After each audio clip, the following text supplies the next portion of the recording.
સુરત રંગાયું તિરંગાના રંગમાં. Police commissioner Anupamsinh ગહેલોતે વાહન ચાલકોને તિરંગા આપ્યા હતા.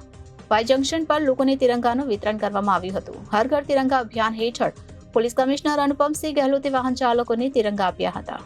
સરકાર દ્વારા તારીખ 8 ઓગસ્ટથી 15 ઓગસ્ટ દરમિયાન સમગ્ર દેશમાં હર ઘર તિરંગા અભિયાનની ઉજવણી કરવામાં આવનાર છે. ત્યારે વડાપ્રધાન નરેન્દ્ર મોદીના માર્ગદર્શન અને મુખ્યમંત્રી ભૂપેન્દ્ર પટેલના નેતૃત્વ હેઠળ ગુજરાત સરકાર દ્વારા પણ તારીખ 8 થી 15 ઓગસ્ટ દરમિયાન સમગ્ર રાજ્યમાં 78મા સ્વાતંત્ર્ય દિનની ઉજવણી કરવામાં આવશે.